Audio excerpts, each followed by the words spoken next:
Hey guys, welcome back to the channel, the Chubby Tiger. Welcome back if you're coming back, which is scary that you would come back to the channel. And if you're new here, then welcome. Please like and subscribe the video if you can. Lots of people watch these videos, but not many people subscribe. Well, I've got a few subscribers, more than I thought I would. And to be honest, I was only documenting the video really for myself. But it's really pleasing to see that it's helping other people on their journeys as well, thinking about going off to Turkey specifically. You might find some things beneficial even if you're having it done on the NHS, or if you're in another country and you're going private in your country. I guess the same sort of things apply really.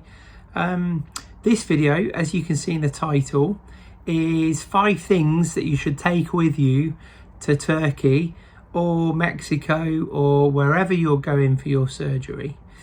When you go to Turkey, I went with Medaway. There's other companies as well. I can't vouch for them. I can only, the experience I had with Medaway was really good.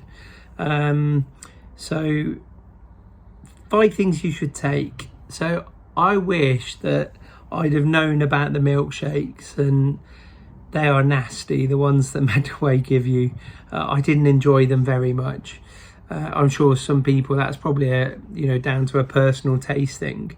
But if you've got a shake that has a minimum of 20 grams of protein in it, ideally 25-30 grams would be even better.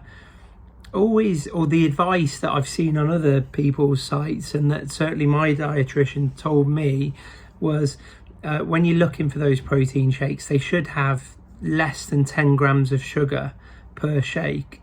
Now, the shakes I've used, and you'll have seen in my previous videos, they have about 3 point something grams of sugar. Again, less than 10 grams of fat. And again, the shakes I have about 4 grams of fat. I want to say 4, but it might even be 2. I can't remember off the top of my head. So providing you've got those sort of shakes that give you that sort of the least quantity of sugar in, the better, the least quantity of fat in, the better. The reason being is you're going to live off them shakes for certainly the next 2 weeks at least, maybe 3 weeks. And if you're having 2 or 3 of them a day, then if you're having an extra 5 grams of sugar to what another person is, by the time you factored that in at the end of the week, you could have had an extra 70-80 grams of sugar, for instance, than what you could be having.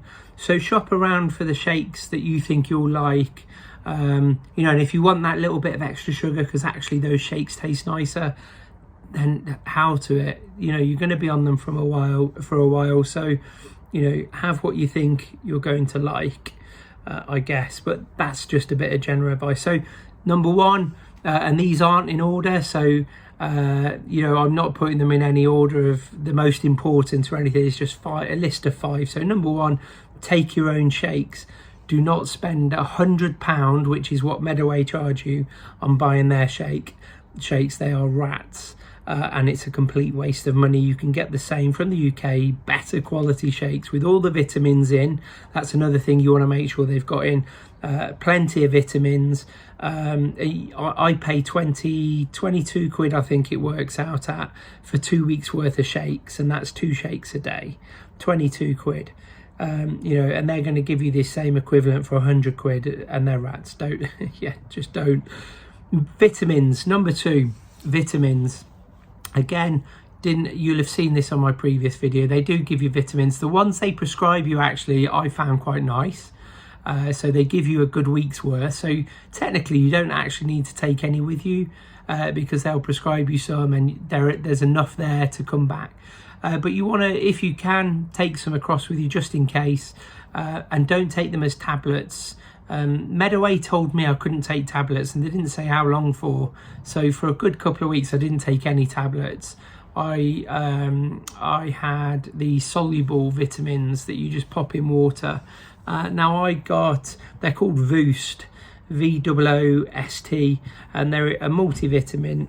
They sell them in Tesco's. It's about 5 quid a pack, or you can buy 3 packs for the price of 2. So I've cut my finger somehow. The 3 packs for the price of 2.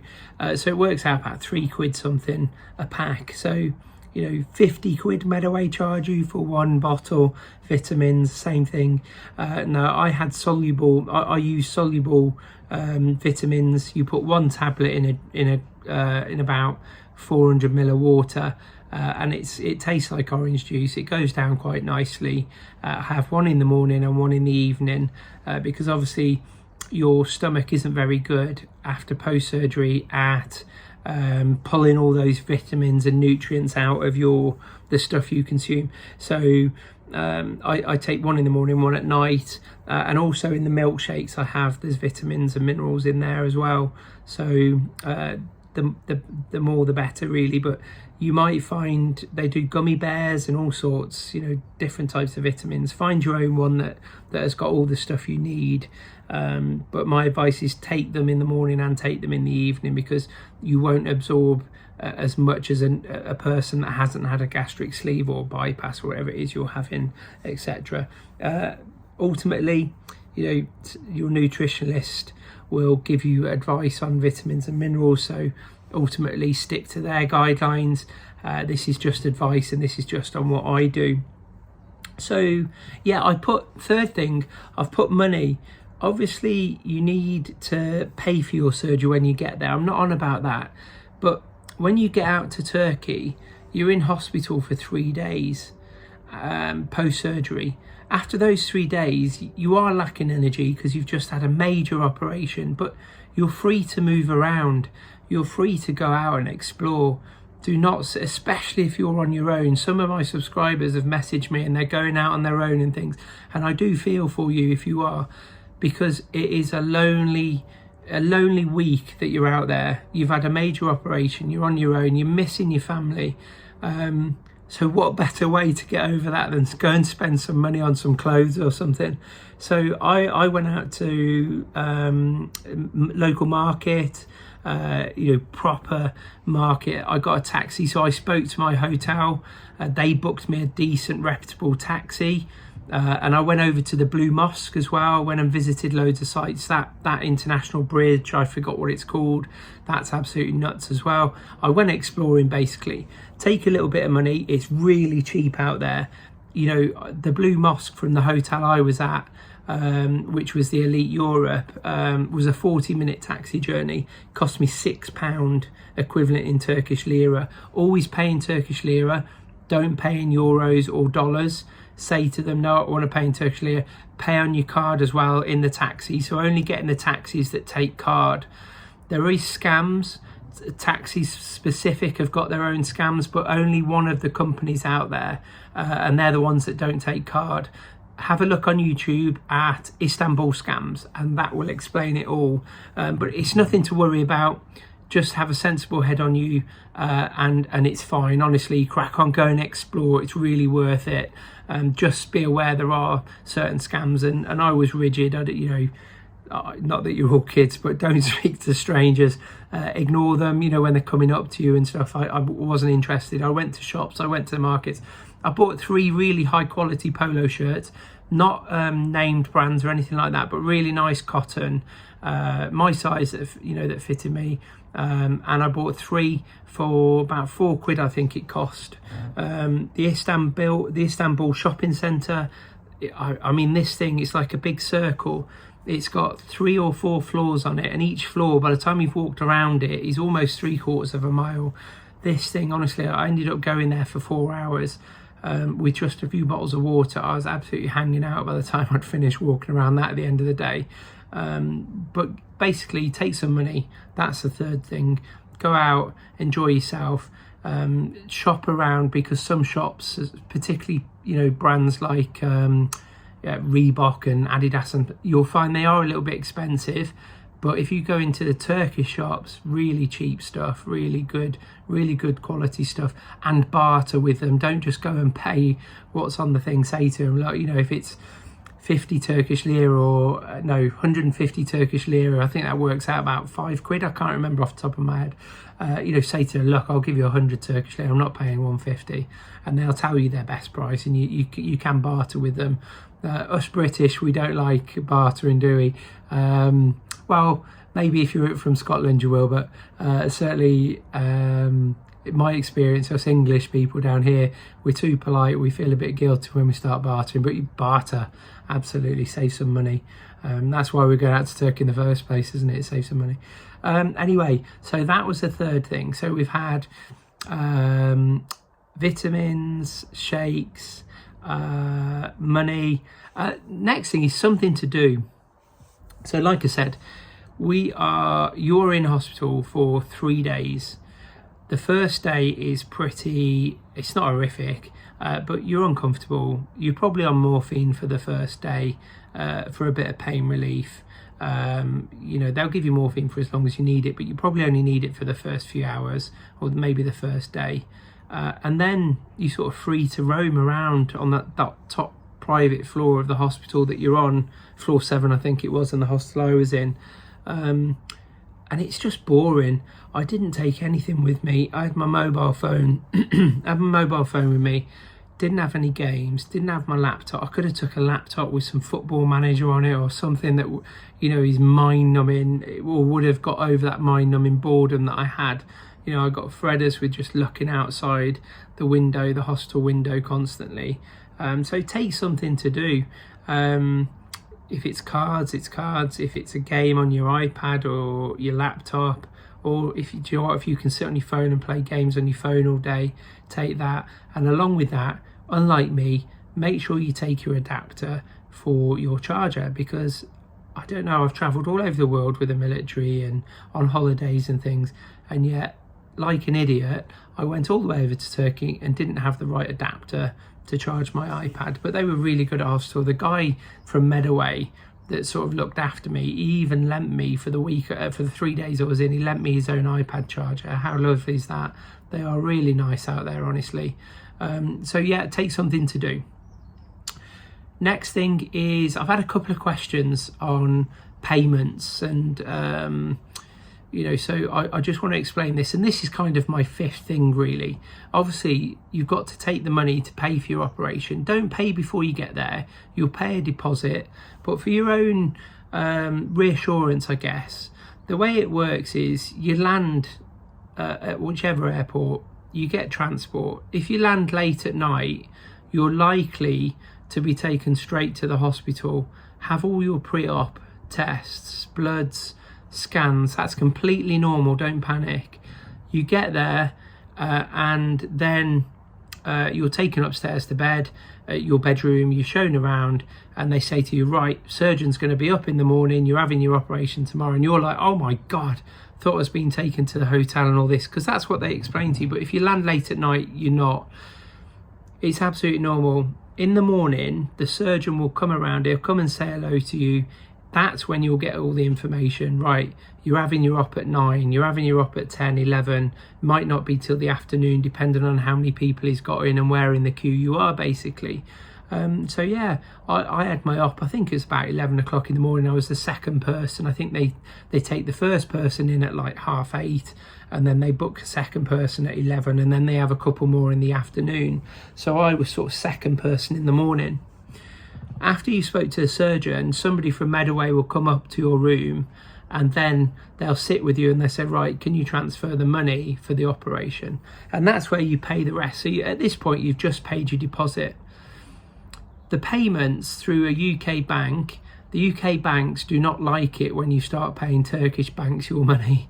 They're really worried because, and the only reason they're worried is they can't confirm.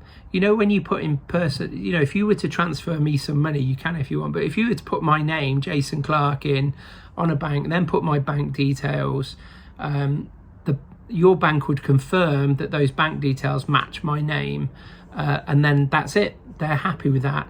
They're happy that if there was a problem, they know they could get that money back for you.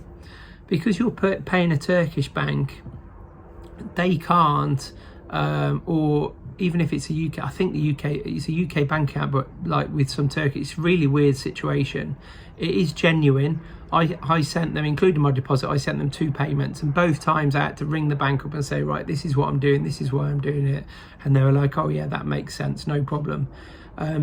So don't worry about that. You can pay by cash, but I do not like the idea of carrying, you know, for me it was 2,500 quid. I do not like carrying that much money around, particularly in a foreign country through a busy airport. You know, I just didn't want to risk it. So I paid by bank transfer. I don't know, I don't think you can pay by card. So anyway, 5th thing, money for your operation. 1, don't forget it. 2, if it's in a savings account and it takes you a couple of days to get it into your normal account, if you're like me, I've got a savings where I can't just transfer straight away. It's designed to try and stop me spending money, basically, because I'm horrendous. So make sure you've transferred the money, it's ready to pay basically in the morning of your operation. And that's it. So milkshakes, vitamins, money for buying yourself little treats while you're out there. Go and treat yourself. And also, yeah, I didn't mention, but the airport, the duty free, it's duty free like old style. You remember in the old days before, well, I don't know about before we were in Europe, but when we used to get proper duty free, that's what it's like in Turkey. Some of the stuff's expensive, but when you're buying booze, not that you can drink, or you're buying cigarettes, let's say, I'll be careful what I say, but if you were to happen to have some friends that or family that wanted cigarettes, that would be a good way of recuperating some of your flight costs back, maybe. Wink wink, nudge nudge. Yeah, so be careful what I say. Yeah, basically that's it. Money, something to do, and money for your operation, and that is it. I'm going to do another video later on this week. I'm going to do it today, and I'm going to upload it so that it's ready, and it's one of my already mentioned millions of times my soup videos. It's probably going to be a short one. I'm actually making my soup this afternoon. It's going to be the first soup I'm doing is going to be a pea and mint soup using my soup maker. So that will be on later on this week. So sorry if I've left the videos a little while. You know, there's been a 2-week gap between this video and the last one. But, you know, thanks for being patient with me. I do work a full-time job as well. So it's, and have 2 children, and I have lots of hobbies now as well. My weight's burning off.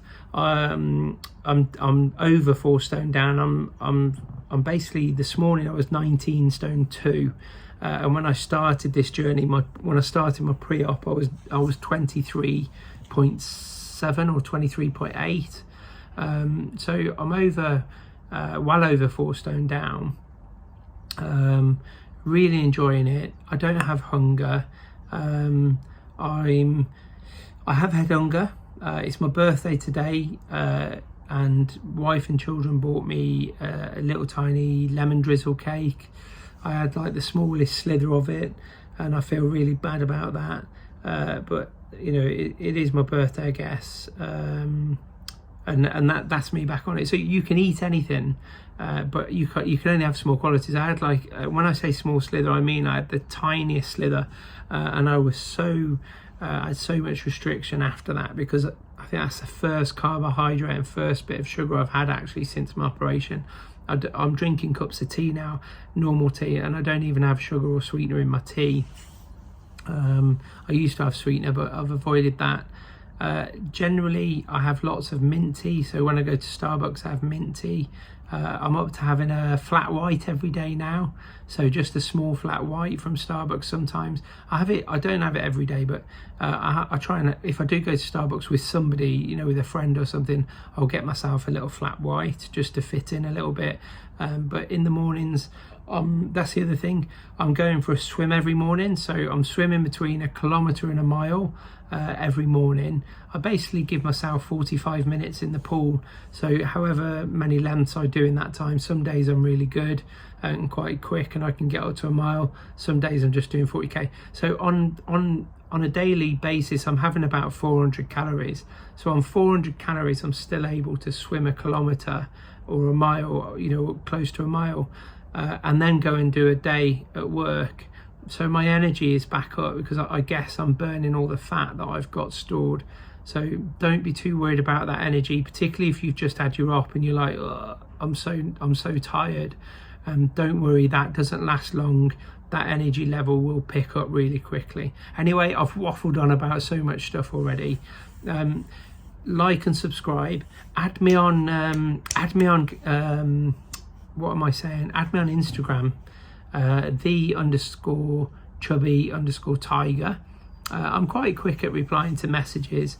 I am getting so many now that I might just start fitting, like, you know, morning and evening replying, but I'm getting loads of messages. Ask loads of questions, absolutely fine. More importantly, on Instagram there are so many people on there that are really friendly. There's a group that added me the other day, and they've got their own little WhatsApp group, and they're all people, you know, they're all YouTubers that have got, but they're just so friendly. We're all on our journey. Everybody knows what it's like, why we've done this operation, or why you're having this operation, and what it means to you to have to go and have that, and you know why you're putting yourself through that. So there's no there's no like funny personalities. Everybody's, you know, they're on their own journey, and everybody's happy to help somebody out because they know what it feels like to be going through what you're going through. So add me on Instagram. I think I'm not very good with social media, as you've already figured out by now if you've been following me, but you'll see loads of people on my friends list that are all people that are in our position, so add them as well. Ask loads of questions. You know, I'm open to phone calls, emails. If you're stressing about something, just message me and ask. It's absolutely normal to feel the way you're feeling, I'm sure. And other than that, peace out. Stay safe, and look out for the next video, which will finally be the much awaited first soup video. Yeah, that's it. PM mint soup, boom. I love it. I have it at least, I make one batch a week at least, which lasts me 3 days. So yeah. Anyway, there you go. I'll leave it to the next video. Thanks very much for watching. Stay safe, everybody. Bye bye.